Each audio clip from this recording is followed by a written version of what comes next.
You know why I come here? I come here to talk to you. I come here to share my thoughts. I bring amazing guests to come on here to share their own thoughts with us. And beautifully, amazingly, today it's a beautiful Thursday. And we're blessed to have someone that I admire a lot.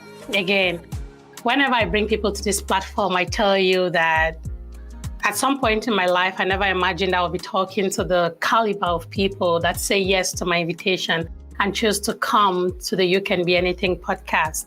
And so whenever I have those yeses, whenever people say, yes, Solange, I'm willing to talk to you, or yes, also, babes, I'm willing to talk to you, it melts my heart. And that is why I always say that I appreciate every one of you that spends a second on this platform, because the time you spend here, the likes, all the shares, it pushes the platform out there. So today, I'm honored to have Laura Onyama on the platform. Today, I'll be having my fireside chat session with Laura Onyama. And hey, as you all know, this is a live podcast. We're going to have our conversation, and at the end of the conversation, we'll take questions. So hey, do not hesitate. Put in your questions, put in your comments. We are seeing all of those. We are going to look at them and talk to those questions at the end. Thank you again, Laura, for accepting my invitation. Thank you for saying yes to the You Can Be Anything podcast. I am honored to have you. And hey, welcome to the You Can Be Anything podcast. Thank you, Laura. Thank you very much for the. I'm very excited to be here, though. It's the first time.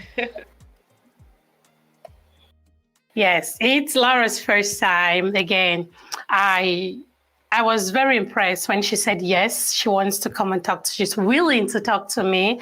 And I will not go further. I will not speak any further without saying thank you to my boy H. I will give it a vote because H made this happen.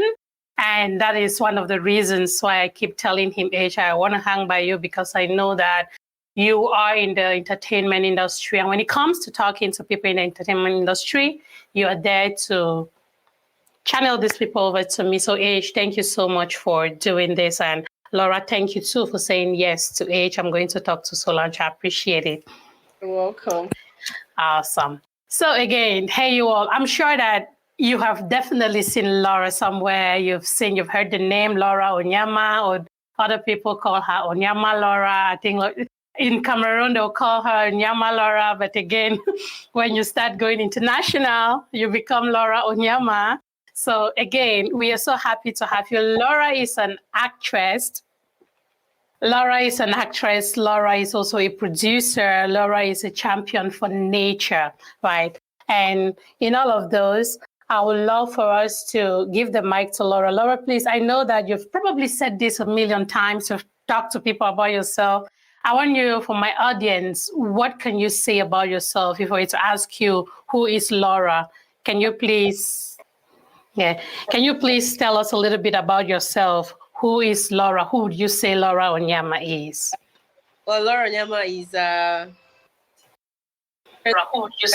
for nature. I am a Cameroonian. I'm based in Cameroon. I hail from the two most prestigious regions, which is the southwest and the northwest regions of Cameroon. And that's basically. I bet that's that modesty that keeps creeping in when you talk, because I always say that I want to become a celebrity someday, and ask me about myself, I will spit it out. A lot of you do the whole mother's thing. Again, you try to keep it simple and nice, which is good. But again, I hear you coming from both the northwest and the southwest region. It means you're a mix. If someday they say that, oh, no, we don't want you, there is no way for people like you. You're going to have to do. Oh, so please, that never come.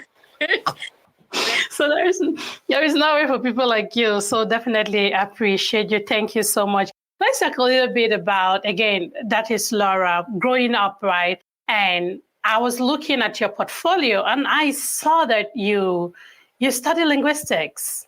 Yes, I did. In UB. Yes, that is my heart. I did linguistics in UB as well, both bachelor's and master's. So I am a linguist at heart, right? Wow. Even though I do other things now, but when I saw that, I was like, whoa, this is great. This is amazing. We probably had common lecturers, the Katiana Tindobes and Neba, Dr. Neba, and all of those people, right? Yes. Yes, that's amazing. I'm sure that someday Professor Graten would definitely look at this and be like, hey, those are my girls. Those are the girls I groomed in UB, right? So thank you so much. So tell me a little bit about why linguistics. I have shared my story about linguistics. Why do you think that you decided to study linguistics at UB? Okay, let me be honest with you here. I did not choose linguistics. I didn't want to study linguistics. Growing up, my family always wanted me to be a diplomat. So I was brought up as such. And everything was well planned. But when it was time for me to get into university, of course, my dream university, University of Buea, a place to be. I didn't want to go to any other university at all.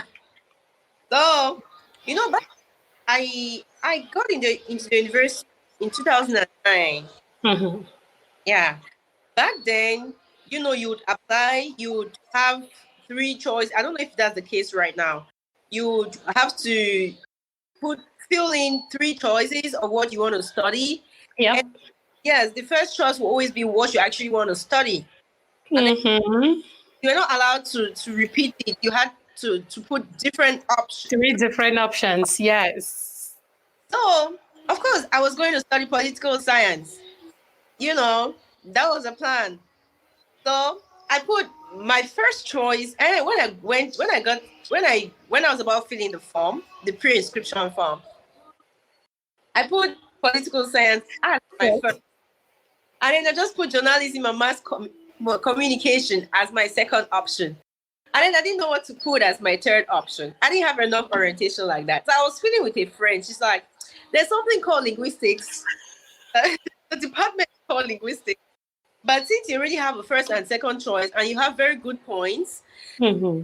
I don't think they would ignore your first and second to take your third point. So just put linguistics, just for it to sound like you know a lot about the university. I'm like, okay, I will not put the regular things. Let me put linguistics so that they'll know that I know about the university. That is crazy. And to think of it, where did they pick you? I put that's my third choice. I didn't even know what it was all about. I went back home when the list was released. People, Your name came out under linguistics. I cried the whole day at home. My mom was disappointed, asking me how the list get to be on the list. Everyone was blaming me that I did not fill the form correctly. I didn't know what to do. And then they were like, you will just have to go to SWA. In my head, I'm like, I have to go to UB. I'm not going. UB a place to be. I cannot go to any other university. Mm-hmm. I stayed in the house for like 1 month or 3 weeks or so. I didn't go to school. I was so disappointed. I paid the fees, did everything, but I didn't start attending classes. And then behold, the first day I went to school, I didn't even know my class. You know how big the campus is. I entered the wrong class. It was a class, but back then I could not tell the 200 courses or the.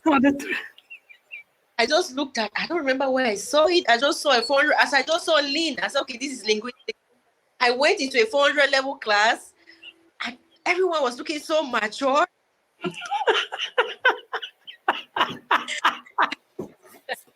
What's going on? Oh God! The guy was sitting next to me like, what is this, a linguistics? I said, yes. I said, what course is this? Is it 201? He said, no, it's 40. I'm like, what is 40? He said, that's for level 400. And I know I'm supposed to be level 200. No, this is not your class. So I went again, got my class. As I sat, I was still trying to check around if I would see anybody, any familiar face. Dr. Neba just entered the class, you know. Oh my God, this is amazing.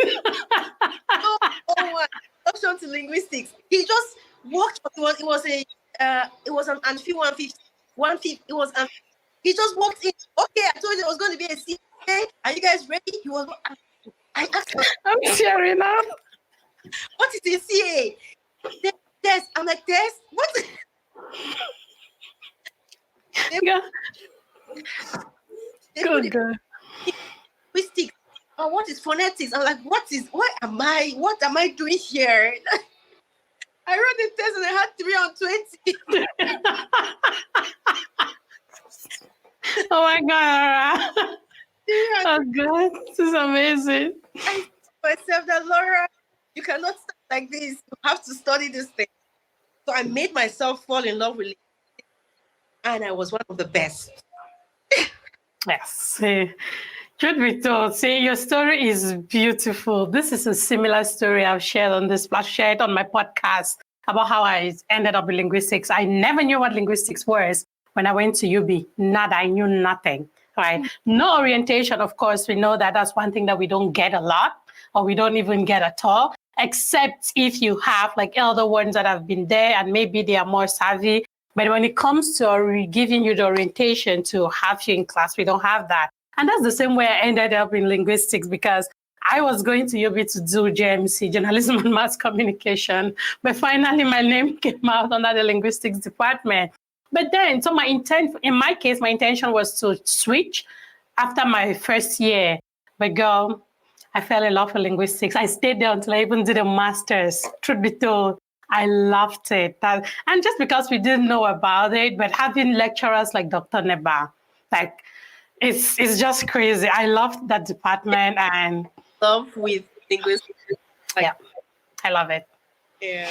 Yep. Yeah, you see, that's the reason why someone like me took it all the way through masters and even some PhD. I was ready to go for it. Like I was gone until life happened and I had to switch gears. But hey, thank you so much for that for that interesting startup story. It just feels so good to see that somebody has a similar story as me, considering that I might have been in UB years before you. And again, the experience is still the same. It's just amazing. I love it. Yeah, you did linguistics and you graduated with a bachelor's in linguistics and stuff. What is it that made you to switch gears, right? Or let me put it this way.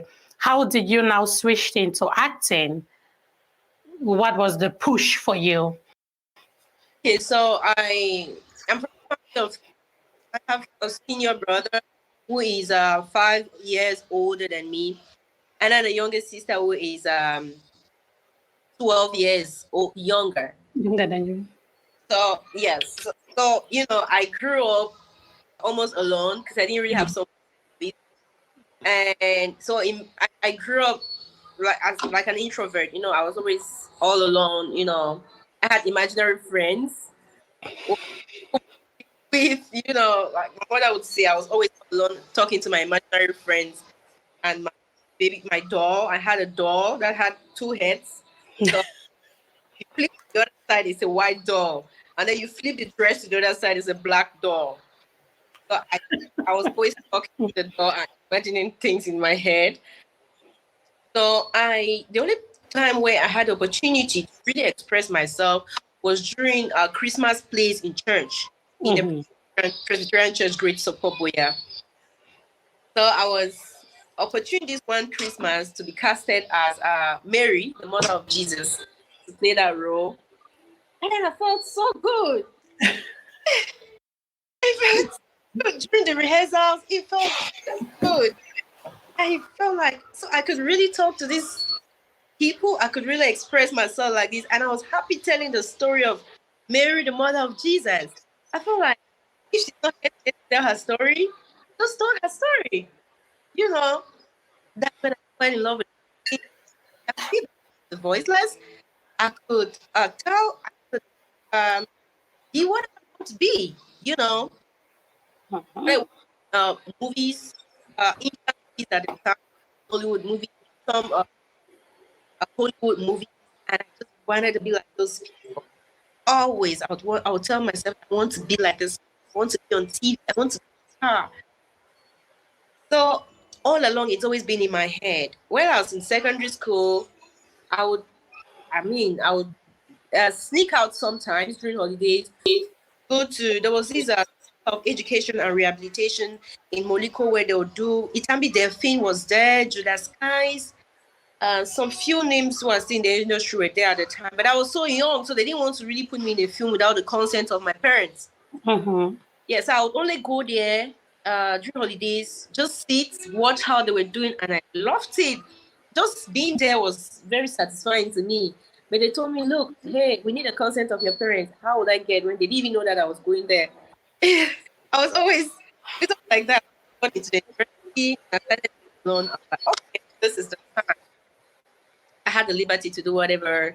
I joined New Age Entertainment. That was a production house. So we did a couple of movies, in a little way.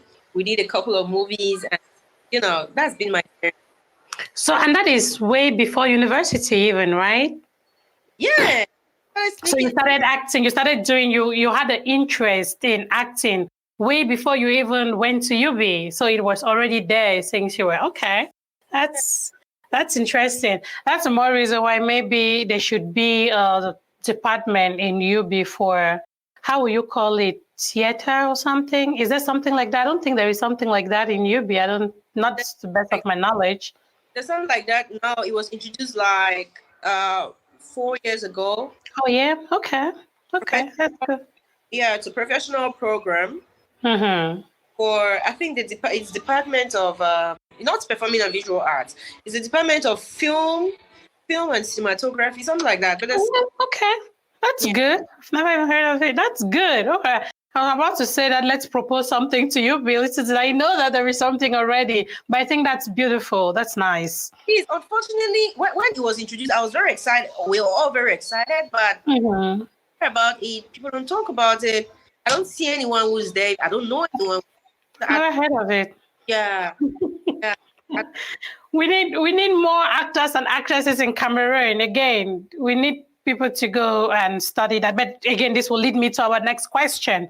You know how our parents are. They want to know that their children are learning, are studying something that will take them somewhere. There is a good level of awareness now than it was in our days, where, again, when I'm talking in my days of UB, I'm talking about the 2004s, right?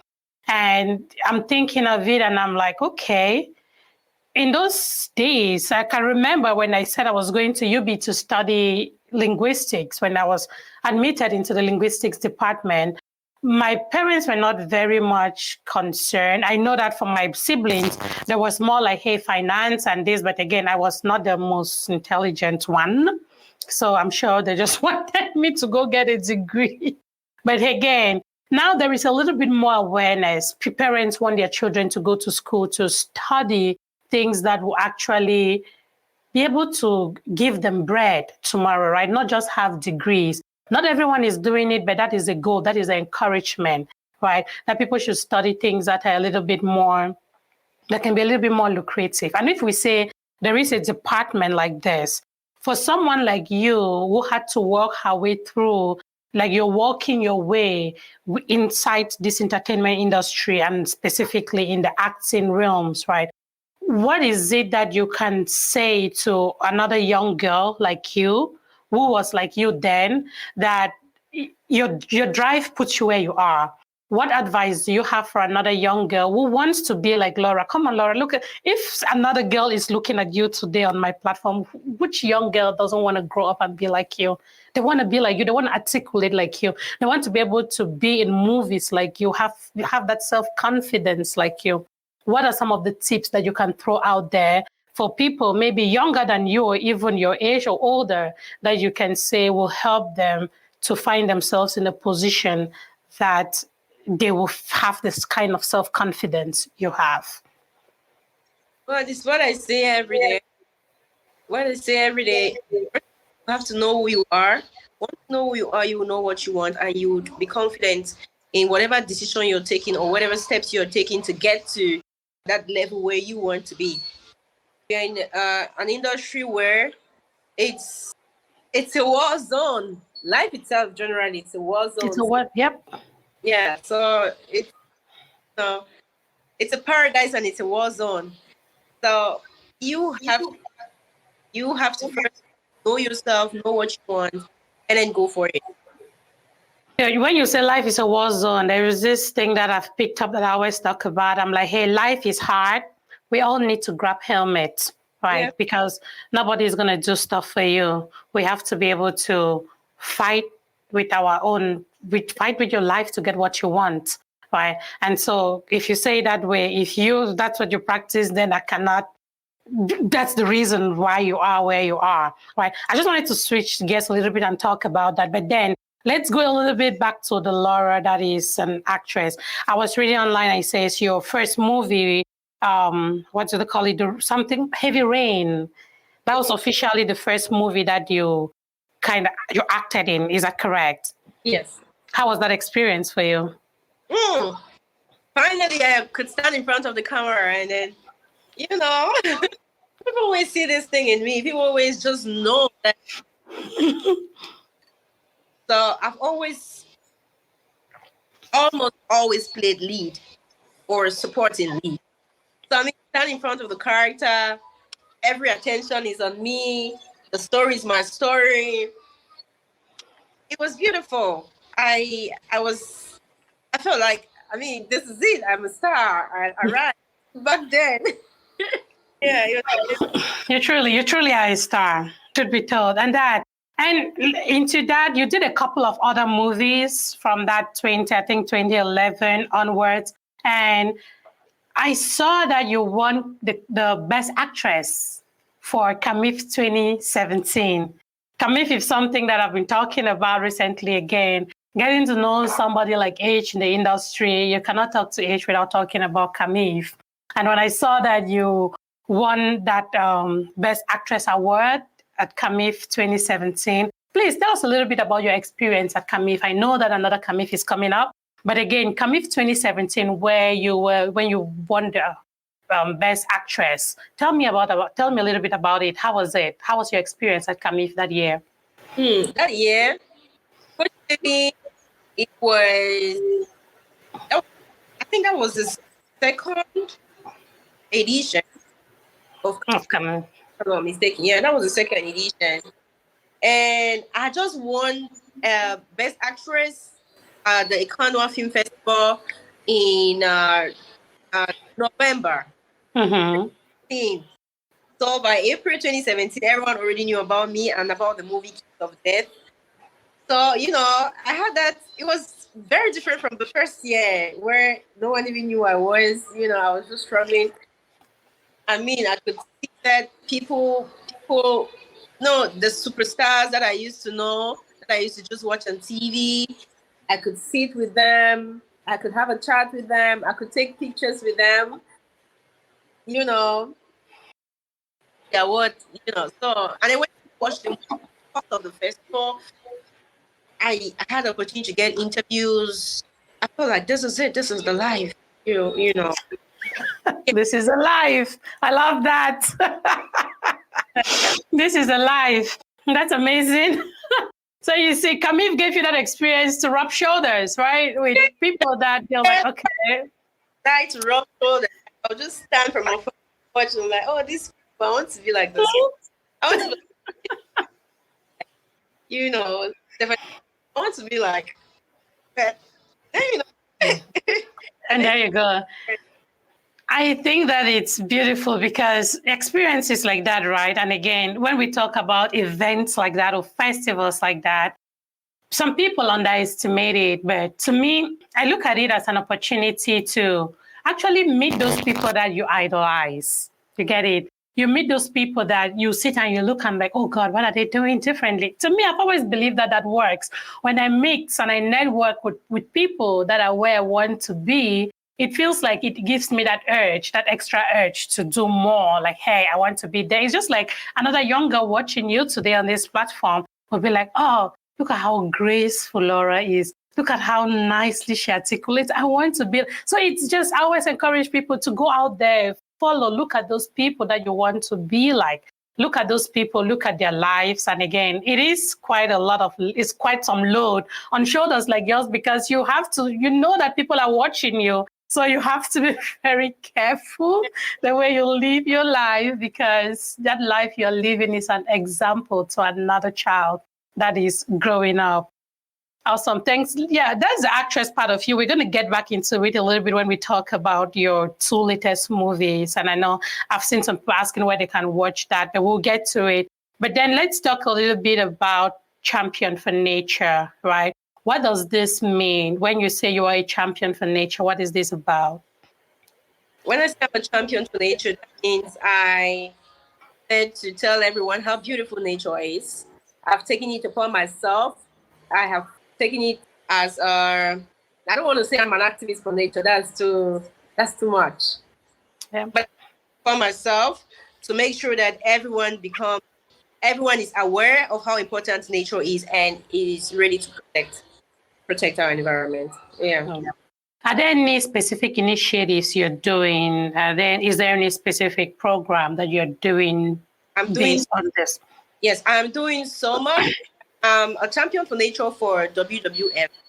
So to say, like a brand ambassador for WWF. And working with them since I've been working with them since 2020. It's been amazing. We've done some. We're always doing field work. I think it's my them that got me very interested in protecting nature because I learned so much. I've learned so much working with WWF Cameroon. And right now I've decided to take up the cause and I'm ready for everyone to become a champion for nature. We've done a lot of activities. The most important one for me is the fact that I have decided to do this in my own way. I'm a filmmaker, so I have decided that it's okay. Everybody wants to hug you. That's fine.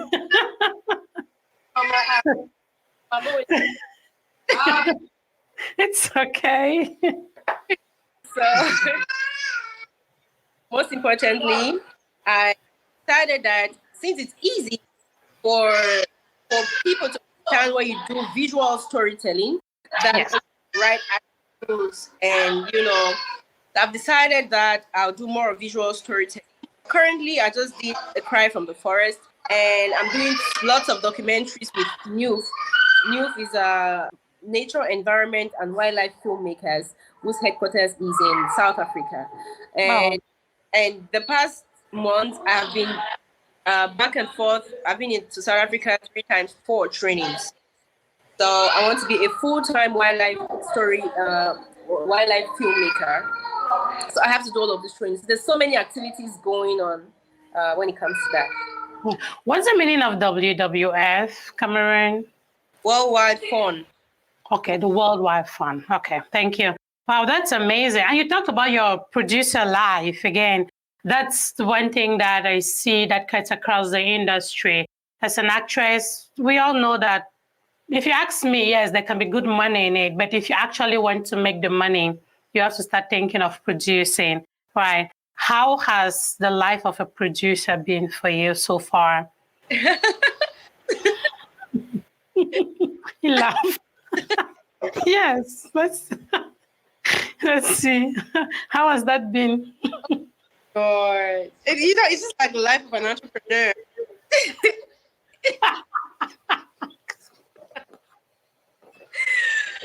Oh God. It's been a roller coaster. It's been one heck of a journey so far. But I think I chose the right path. So it's been like 80% good for me. Yeah. And it just 20% of challenges. For a first-time producer, I made so many mistakes with A Cry from the Forest. I made so many mistakes. I'm just grateful that there were people on that set like Amorin, Boom, Renata, Lina Ike, who were there to guide me. I'd have made more mistakes. I actually got enough funds from WWF, but I didn't know how to manage it because I did not put things into consideration. And it was not funny. But look at it in this way, because you're open to like you're open to opinions, right? And you've named all these people and you're saying like, if not of people like this, and this, right? I bet that in your case, the finances was probably not the challenge, but then being able to manage the finances correctly. And why don't you give yourself a tap on the back and say, okay, this was my try, this was my hit, and I did it this way, and be encouraged to pick a second one and correct your mistakes, maybe talk to the right people and get things done. I know you laughed because you're like, okay, Solange, let's talk about being a producer. Right? Right? Yes. Yeah. I'm ready. From all our production, you're going to be seeing more of wildlife, films on nature and environment and wildlife. Mm-hmm. Yes, I've decided that that's my niche. Nature, okay. Know how to get the funds for that. And good thing is, I'm a producer of the difference because I do not need to refund this money. I know how to get the grants and get whatever amount I want to produce any film that I want on wildlife, environment, and nature. So that's the good thing with me right now, and I have no pressure at all. Yeah. That's a good niche. That's smart. Yeah. That is smart. That's a good niche. Yeah. Wow. So we're definitely looking forward to things like that, to more movies like that in our space, for sure. Movies, and you're going to be seeing me behind the scenes very often because you'll be seeing documentaries as well. I am currently doing serious trainings. Before I came to the US, I was in South Africa for the scuba dive training. Cool. Yeah. You want to do scuba diving? I did it. Look at your hat. Hey. And I go back to do the training for that scuba diving is for underwater films. Mm-hmm. Yes, so I have to go back to complete the training so that I can be able to handle the camera underwater. And then to do another training for long lens, I'm able to shoot in the wild. Mm-hmm. So I am in for this. I am ready for this. And you're going to be seeing more and more of such films from all Africa. Awesome. This is good. You guys know, again, this is a fireside chat with So Babes. And today I have Laura Onyama. And again, look at this in another way, right? We're here to chat, freestyle conversations, like just laugh about things, discuss about a variety of things. And that's what we've been doing so far.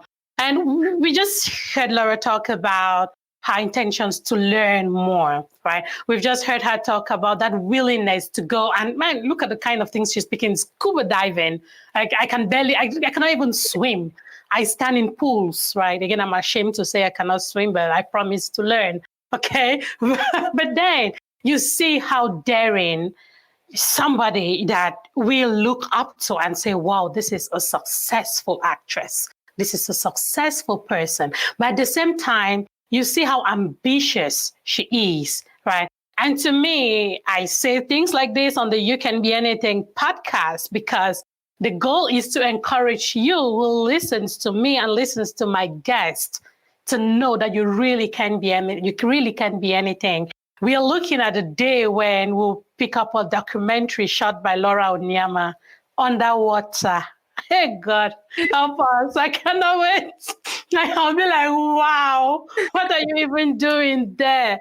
But hey, girl, thank you. Just by saying those few words that you said, you passed on a message that I push a lot on my platform when I tell people that you really can be anything if you put in the work. So I definitely appreciate you a lot for coming up here and talking about the things that you want to do or the things that you are doing to get better, right? In as much as we look at you and like, oh man, that's a success story. See that girl, look at the fine girl. Look at like all of that. Everybody will look at you and say, oh, but you're still going in for things. I think that that's actually one of my highlights of our conversation today, apart from the fact that we all had to deal with Mr. Neba in the Department of Linguistics in UB. Right? I really do appreciate that a lot. So let's go a little bit into your, you have two, if I'm not wrong, correct me if I'm wrong, 2 movies on Netflix currently. Yeah? One. Fisherman Diary. Fisherman. You're in Fisherman's Diary. Mm-hmm. You're in Saving Bango. Oh, no. Saving Bango is on Amazon Prime. Oh, because I know I've watched it. So I'm like, where did I watch it? Yes, okay. Saving Bango is on Amazon Prime and Fisherman's Diary. So someone asked in the comment section, Sophia, I think that was you. Where can you find her movies? At least today we are talking to someone that you can actually readily go on today and watch her movies. Like when you relax tonight, go to Netflix and watch Fisherman's Diary. Laura is there, or if you have Amazon Prime, you'll be able to watch Saving Bango. In Saving Bango, she has my kind of eyes and she is bald. so they are amazing films. I've watched both of them. Tell us a little bit, maybe let's talk a little bit about Fisherman's Diary. How was that? How was Fisherman's Diary for you? That's a good movie. loved it. Yeah, that's a beautiful movie. Story.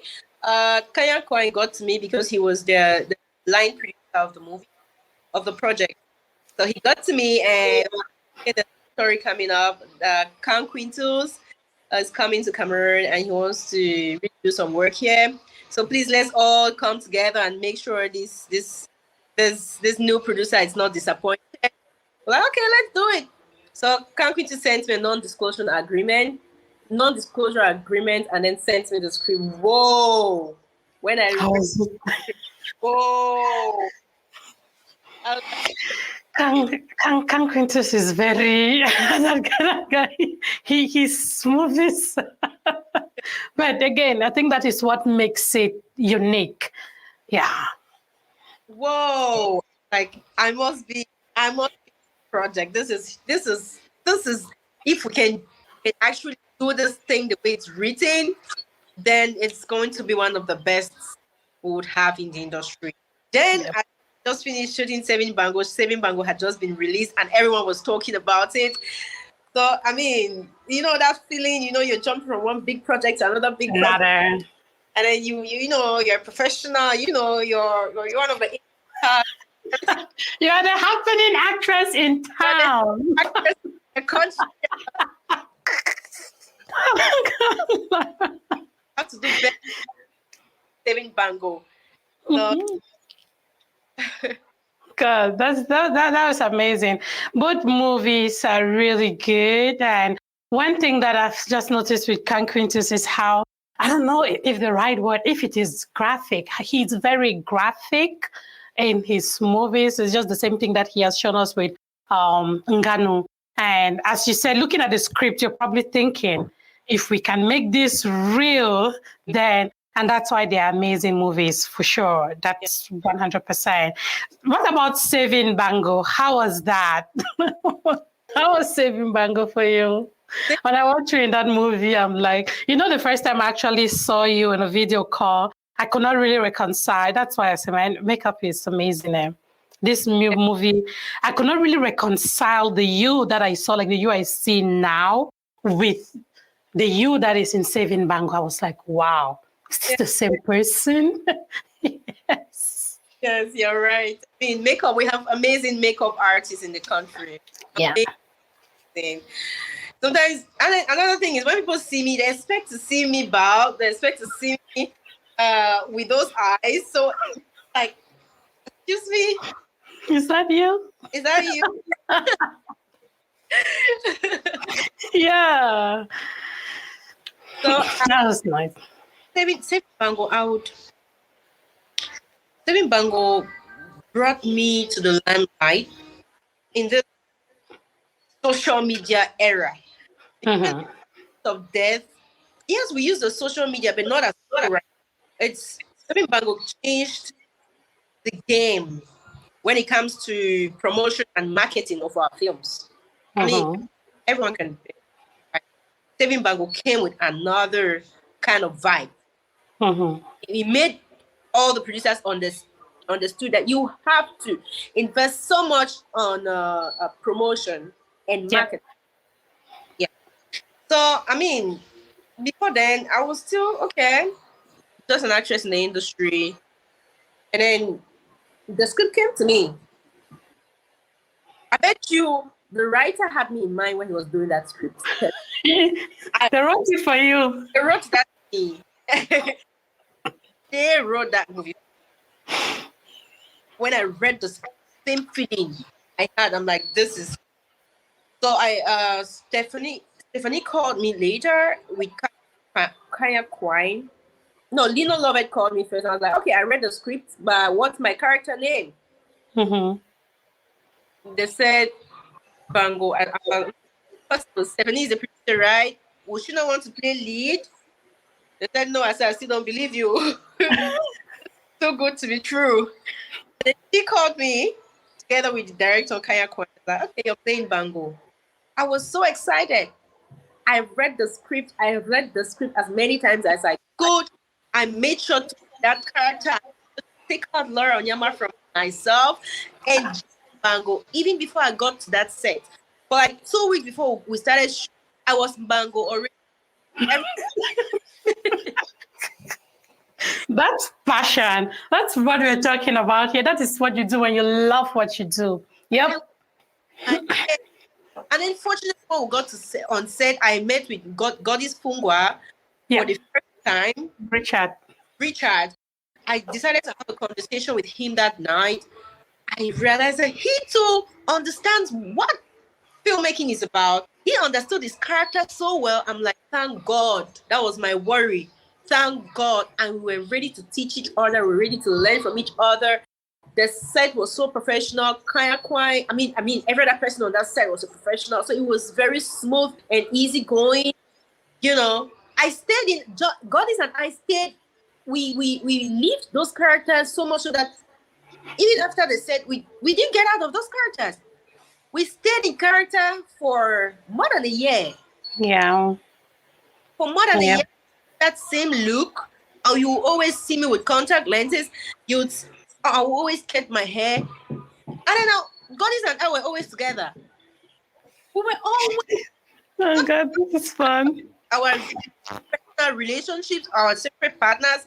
I think we'll find ourselves, in a relationship because that's how we became those characters. Yes. And then the awards started coming, the promotion top notch, with man. Yes, and that just when you speak like that, a few months ago I was talking to my friend Epule Jeffrey about this character thing, which you just explained. And one of the questions I threw at him was, how are you able to be someone else so well, right? The way you wear Bango in this movie, then you're able to switch back gears and become Laura, right? How do you manage these characters? Again, think of it. Maybe you were done with Saving Bango before you did Fisherman's Diary. When you have to do two projects concurrently, right? And you're being two different people, how does this personality switch work in your head? Do you feel like does it affect you? Is it an easy switch for you? Is it something that you have to struggle with it? How is it for you as an individual? It's a struggle because whenever I'm giving, I do it like it's my last. I put my all that card. So it's always so difficult for me. When we're doing the movie Dead Road. Dead Road, yeah. Dead Road is the character of this very rich, successful girl who inherited her father's wealth, and she's a nagging wife. She's in control. She's a boss lady. And at the same time, I was doing the short movie Church Street, where I was playing the role of a local prostitute in the country goes to Church Street Limbe to hustle. That was the hardest thing. It was like today I'm shooting on this set. They say in the same town, I'm rushing the evening to do the other role.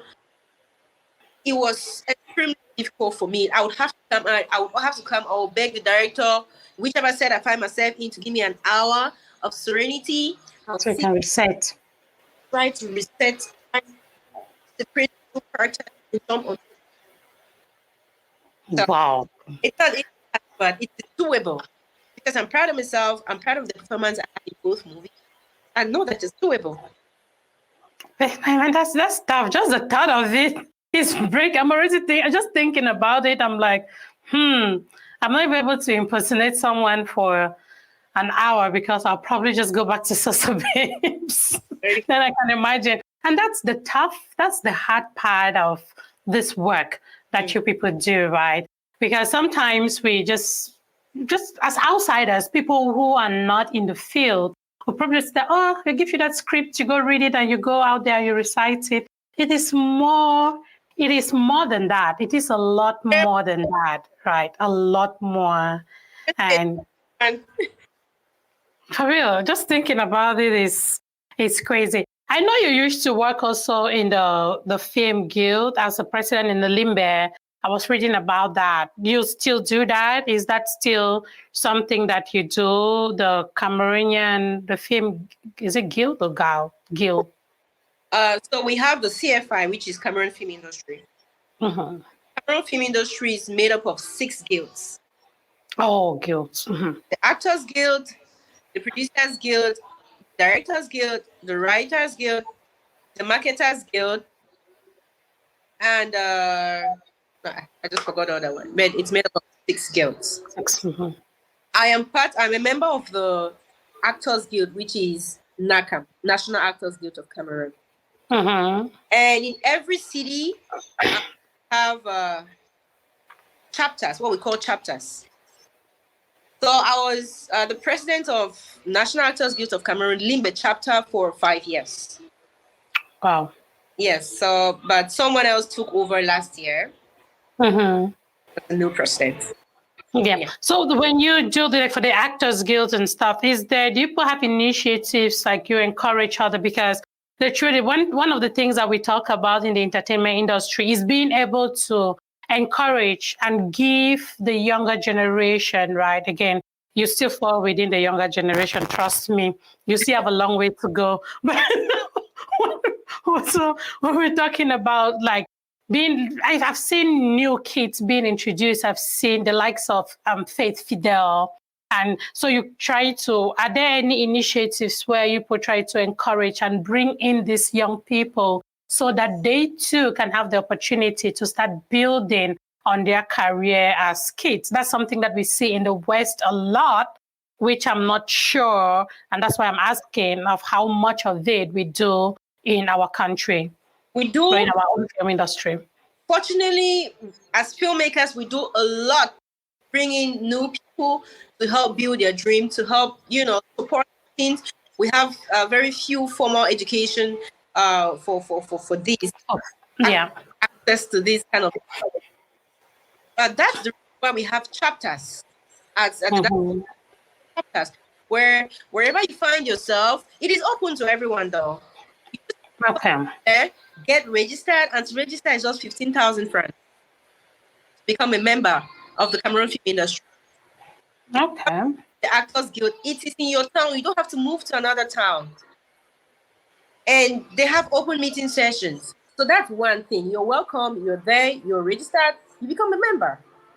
While you're there, I think, especially National the Limbe chapter, we have trainings all the time. We do our short movies, get people used to the cameras. We do all of those things. We have short movies on YouTube that during my reign president, we did most of these movies with almost everyone was a newcomer. Okay. Yes. And then we have during Camif, I hope you know that during Camif we have workshops. Workshops, yes. Gilbert has spoken about that. Yep. We have workshops for acting workshop, directing workshop, writing, cinematography. We have so many workshops going on, and these workshops are all free and open to everyone. Yep. In this one week festival, which is at Mountain Hotel, these workshops are open to everyone. So that is us bringing people and introducing new faces. And then in the course of the festival, all of these workshops come together and they always produce a film. Mm-hmm. And in this that they produce every year, you don't see any old face there, from the director to the writer to everyone behind the camera, in front of the camera, and new faces that we introduce. Yep. Yeah. That's amazing. Yeah, so we do a lot. We have acting workshops here and they organized by actors like me. Mm-hmm. We welcome new people and we make sure we don't leave people attend this workshop, there's always something that we do for them, maybe do a short film or something like that. So there's a lot going on, and almost everything is almost free and open. Yeah, so there's opportunity, right? So there's opportunity to go out there to practice. And again, I was listening to someone talk about the whole movie industry and stuff. You don't just sit and you have a profile, and on your profile, all you have are pictures of you, but you want to be an actress. So somebody just put in the comment that they want to act. You have to be able to put skits, right? I have a now 13-year-old daughter who, when she was 9, she was so interested in acting, and she has monologues. Now, when I tell her that I want to put her monologues online, she's begging me that, Mommy, they are so cringy. She's like, no, that's the 9-year-old me. So I'm like, okay, do a 13-year-old you. You know, it's hard to get these teenagers to do anything, right? But again, at that time, she had amazing monologues. So if you are saying you want to act, that should be, if you have a profile, you should have a personal portfolio where you actually show those things that you can do, right? Even if it's just monologues, if you're not even able to act like a short skit, just do a monologue, act something. I used to watch her do it and I was amazed. I thought that one was going to be a big actress someday. I'm surprised that she has shied away from it, but maybe someday she'll get back to it. But she did amazing as a kid, right? We went to Hollywood for auditions and stuff now and again. But again, it takes money to go through some of those things. So I packed our bags and we ran. I'm like, nope, that's not for me. Monologue. Send it to DM this. All of the big names that you know, from Cameroon to Nigeria to Hollywood, send these monologues to these people. Google directors. When you watch, make names of directors, the actors that you like, and then send this to them personally. Yeah. So you never know. You never know. I have people send this to me all the time, and I've taken note of so many people. Yeah. Yeah. That's great. That's beautiful. Yep, Laura, let's please get a little bit at all. I promise you that we're going to be here for a max of an hour, right? I'll try not to keep you any longer, right? And I definitely do. I appreciate our chat so far. I definitely love the stories you've brought up that have just made my day. At some point, I forgot that I was even on a show, just enjoying myself, which is what I want to be able to have with these fireside chats, right? I want to be able to have relaxed environments where we can just talk and laugh and pick our brains on different things. On your side, right, what do you, if I were to ask you, like, hey, Laura, what are some of the challenges? What is it in the Cameroon movie industry or the film industry? What are some of the challenges as a person that you have faced in this industry? And how are you combating this or them? Well, the most important challenge is the fact that it is not sustainable yet. You cannot solely depend on it to sustain you. Remember, there's a lot of pressure. People want to see you in this, you cannot wear Tell me about that one. Your best. So it's not sustainable yet for us to live the kind of life that we need to live. Or the kind of life that people want to see you live, right? They forget to know that you're not making that much in there to be that person that they want to see. And so that's for, I think, every about that. And people, I believe that if we have more platforms where people can watch our movies, this will not be a challenge anymore. Now, coming back to platforms, we are creatives. We are not business people. And I believe that if investors come in, people who went to school to be marketers come in, people invest to create online streaming platforms come in, it's going to be different. Yep. We cannot be creatives. We cannot write these stories, shoot them, and then still market them and build platforms. So what we need right now is for people to come in. People to come in in this department, and everything will be fine. I think then it will be sustainable.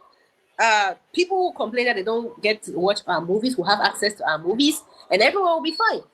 That's the biggest challenge we have. I was going to talk exactly about the whole distribution thing because that has been a topic of conversation within the industry for a while now. And I was going to pick your brain a little bit on that, what you think about it, because if someone just jumps on this video as we're talking on this live stream, and I'm like, hey, Laura is an amazing actress, you want to check out her movies, it doesn't take 5 minutes for the next person to ask you, where can we watch her movies? That's actually the question that always comes out from almost every Cameroonian's mouth.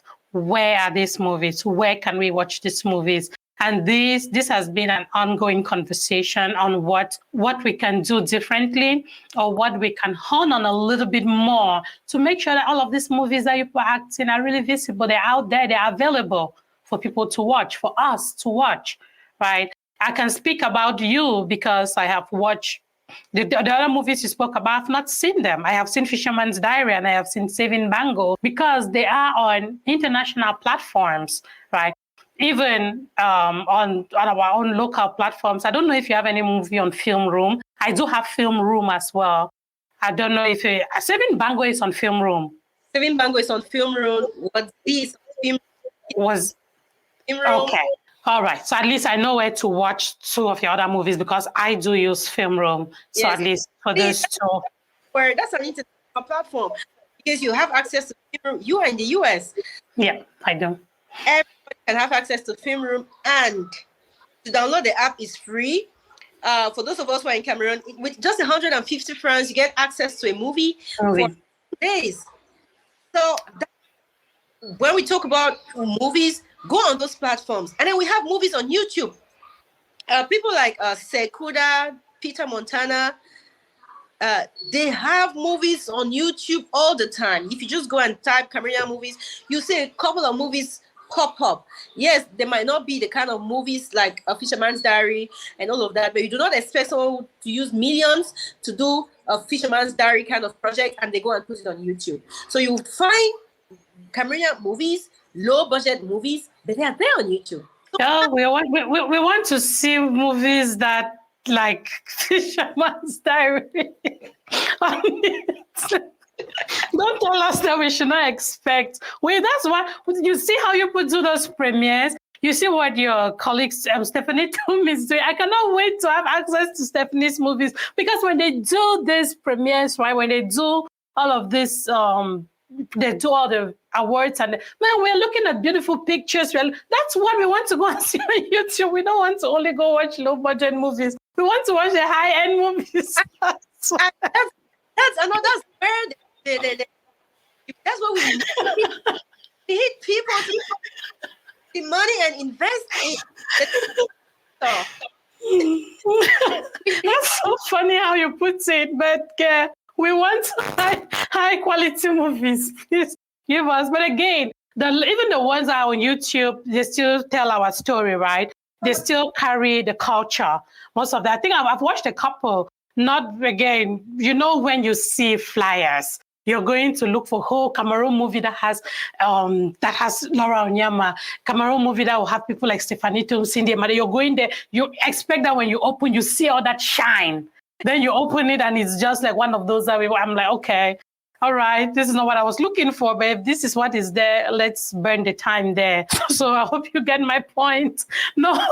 This has nothing to do with you producers out there. I know people are trying your best, but hey, we are looking to watch quality. We see these girls.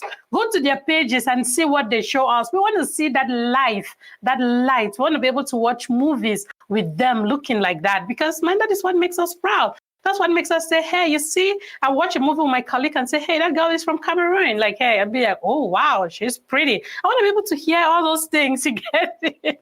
Not one movie that you're black and white in Laura. Just leave me a bag. I don't want that. I don't want that. I'm beg. Us to come invest in the distribution marketing and distribution sector. We need these people. We need you. Yeah, and some time ago, I was talking to my younger sister Ice on my platform. And she said something about the people who invest in movies, right? I think her point came from the fact that we want, the whole familiarity thing. So think of it like, look at maybe somebody now even is different. You've already hit your target. You're already in the place where, hey, the day I was on the phone and I was like, whoops, I know that face. I might not know her and I cannot remember her name, but I know that I could tell your face, right? That's already a sign, man, you're a celebrity. But then we have people that, because of familiarity, we Cameroonians, we don't take them seriously because we know that we share the same apartment complexes with them. Like, that one, my neighbor, right? They don't care because people live in the same area. But then the difference is that in a country, again, we always go back to compete with Nigeria. This is based on what my sister said on the platform. She said in a country like Nigeria, you will find this amazing business people. I call amazing based on money, right? Business people in Nigeria who invest their money, you get it, on these actors and actresses, and they go live in the banana islands. So you just see them out of intimidation as human beings. You just start respecting them. You show them all the love because of how they appear, you get it. But we don't have that in Cameroon because we don't have huge investors in Cameroon. And these actors and actresses, they have to work an extra mile in order to be able to put up that personality that will earn the respect of Cameroonians. We know how tough we are as Cameroonians, right? So again, when she said that, I was like, yep, I think that makes a lot of sense. This whole familiarity thing, we just take people for granted a lot, right? If I were to just meet Laura somewhere now, I'll be like, oh, if not that I already know you, and they say, hey, that's Laura Onyama. Even if you know the name, assume that you're just like me. They'll just take you like anybody. They don't give you a respect you're putting our country on the map, right? So, man, we need more investors. We need more investors. People should pray for me. When I have money, I'll start investing. We need the corporate world to use it as brand ambassadors. We don't want to see foreign faces on billboards. Yep. They should give hundreds of millions that they give those foreigners. We want to see all of that. Yeah, it's good. Look at who. I just spotted a name. Stephanie, I see you. I get these girls. If people know how I appreciate and I admire you people. I was telling my daughter that maybe I should go and act too, so that I can just rub shoulders with these pretty girls in the industry. And she said, Mommy, you can't act. I was like, okay, that's fine. I'll just keep talking. Let me do what I know how to do best, talk. Okay. So, all right, this has been amazing. This has been a beautiful chat. Like, I've never laughed this much on a live stream, for real. You've made me laugh so hard. And I definitely appreciate you so much for coming up. Right. So thank you, Stephanie. Please, if you have any questions, you can now put them in the comment section. And just so you know, we have quite a few people watching. The people that mean to me, some of them are gone now. But hey, I have my sister Isa who's watching. I see Stephanie Tum Official. Girl, you know how I love you. Thank you so much. DJ Saki's Vibes is there as well. Toride was on here. You know, that's my man. I saw JJ Thompson, Sophie Talk Show. Thank you, Paul, so much. H was here too. I don't know if H is still here. Roy Mama, thank you so much, Sheila. I appreciate you all so much for jumping on and supporting your girl. Right. Quick question for you. I don't know how you're going to address this question, but you're an actress. How can somebody just decide to start acting? That's a question I've seen. Like, how can I start acting? Start by using your mirror in your house. Start by your and practicing. Start by studying. I have a lot of books you can get in my inbox, and I'll send you a lot of books on acting. A lot of ebooks. So start by studying, and when you're very comfortable and confident in yourself, you can start attending auditions. There we go. Auditions. Nobody is going to come pull you out of your house to come say, hey, you're going to have to go audition and show them what you can do. Then they will decide, okay? Study, practice, confidence. Yep. This is amazing. If you have any other questions, and while we look if there's any other question, I'm just going to throw this at you because there is one thing I love to do on my podcast. I know you've said that quite a few times already, but I have my final segment where I give you the mic and I'm like, okay, Laura, this is your opportunity to speak to the world. This is your opportunity to spit out something in less than a minute to the world, and you're looking to talk about something that can impact lives. So if you were to be remembered for something that you said years from now, hundreds of years from now, what will be that one thing that you will tell not only our country, Cameroon, but the world at large? The mic is yours. Rock it.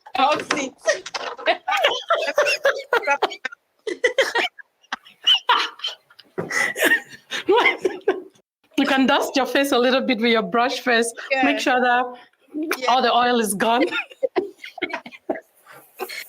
Grab your mic. Yes, grab your mic and speak it. Spit it out. Oh my God. I don't know what to say.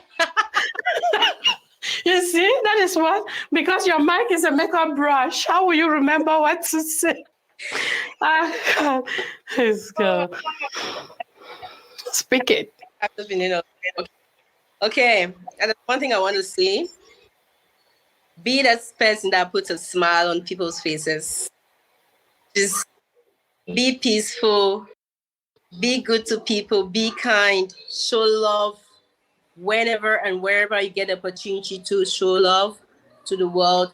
Be that person who puts a smile on everyone's face. That's okay.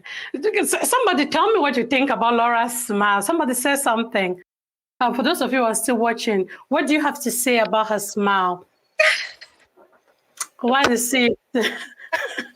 I see another question came in. So as a producer, are you open to tell stories like scripts, right, from individuals, right? So if somebody were to write a story, maybe or script something and bring to you, are you receiving scripts like that? And if so, how does it work? How is that done? I am open to receiving scripts. If it is a beautiful script, of course, why not? Why not? Tell the beautiful story. Yes, of course. Elias said I'm focused on nature, wildlife, and environmental films.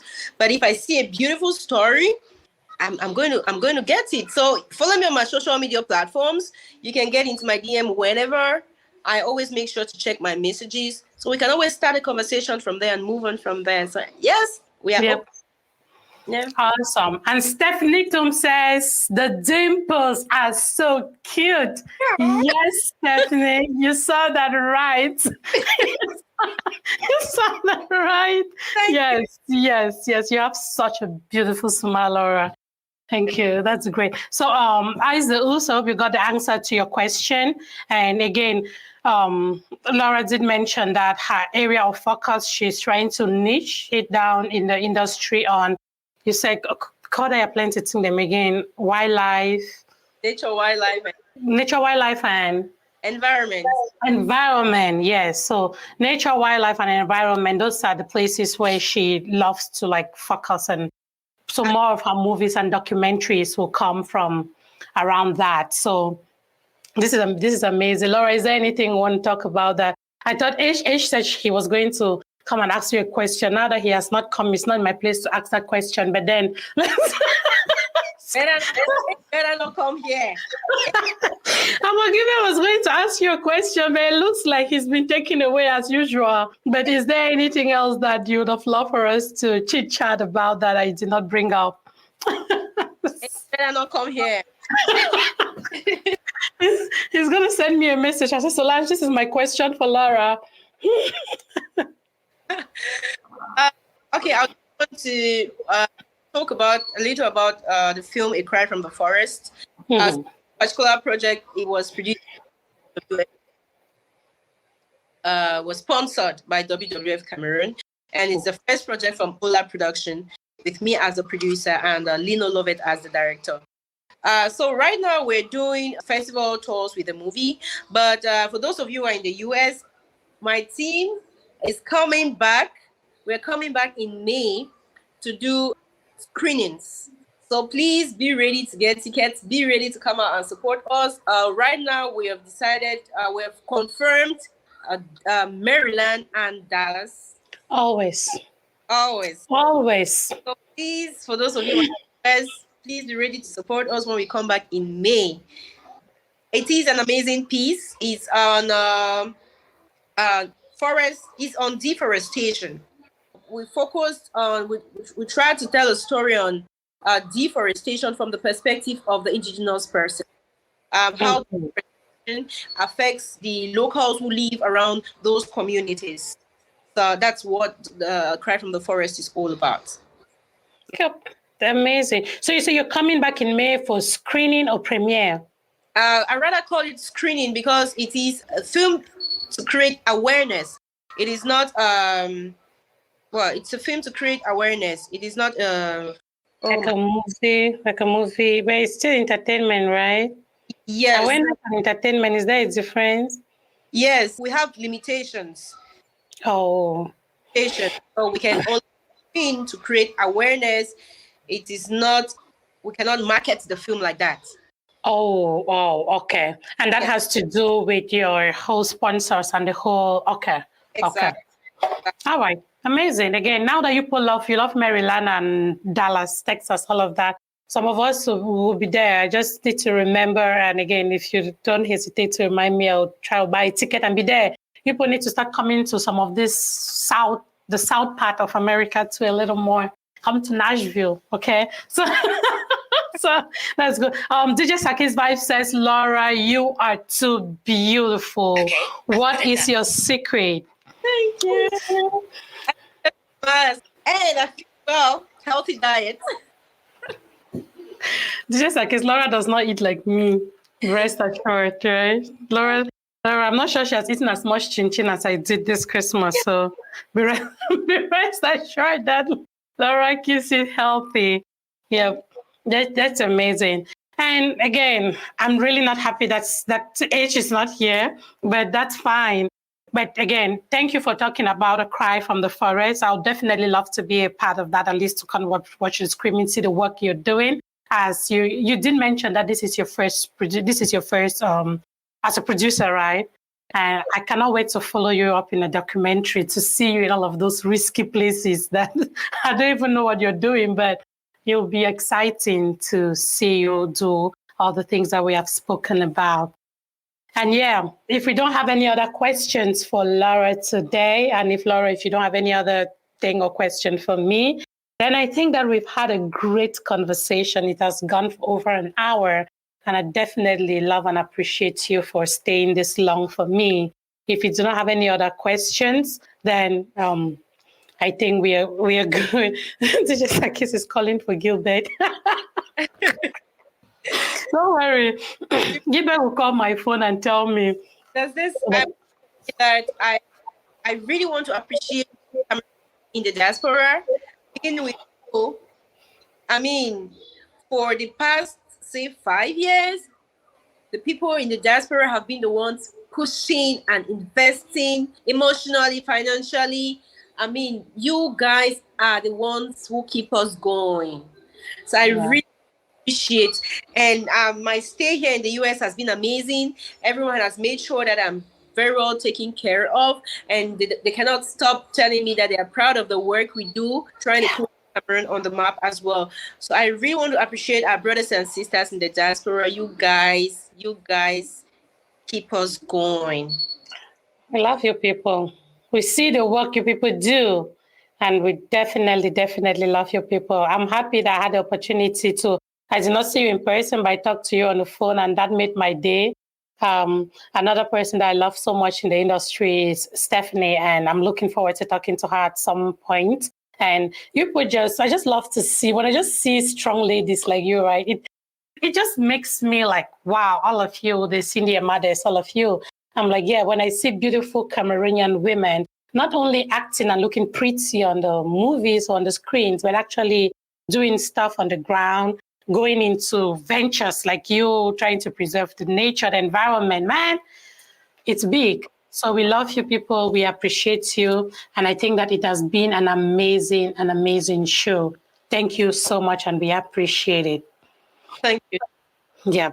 Thanks again, Laura. And I'll talk to you. Okay. Oh, and Sakis has a quick question. He says, what do you think about the 237 bloggers and the promotion that they do for the industry? I'm not a blogger, by the way, so Answers are kids without me. That was a joke. I take that back. Yeah. Yeah, they're doing their job too as well. And those are the people who, about what we do, those are the people who put out the information out there. So I appreciate them so much. You guys are doing a good job. Keep going. Let us all put our hands together and build this industry. It is our industry. Yep, it is. Yeah. Thank you, Laura. I wish you a very, very happy new year. And hey, I'll talk with you. I do appreciate your time again. And thanks for trusting me. Okay. Sure. Hello, everyone.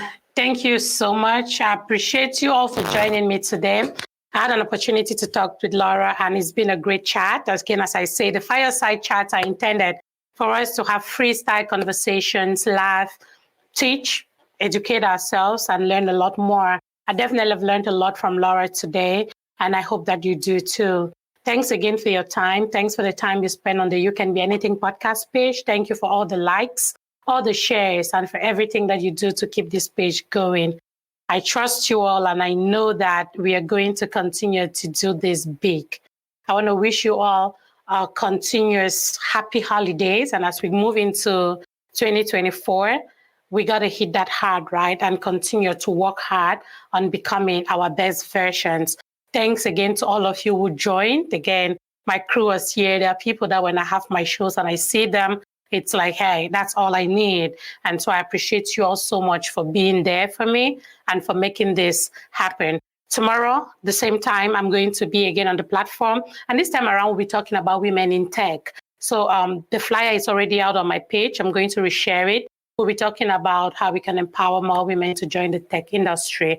And I have an invitee, Adeline Fru. I'll be talking with her tomorrow. So please mark the time and join us live on the You Can Be Anything podcast tomorrow, same time, which is 12 p.m. Eastern Standard Time. Thanks again, and be good to each other. Remain blessed. Thank you so much for being part of the You Can Be Anything podcast tribe. I appreciate you for spending the time with us. Please kindly follow the podcast on all the social media platforms at You Can Be Anything Podcast. And if you like to watch the video versions of the episodes, you can find those on YouTube under my name, Solange Che. Please kindly subscribe to that channel. I'd appreciate it. Also, if you would like to support the podcast, there is a support button on the website, www.youcanbeanythingpodcast.com, where you can click on to support the podcast.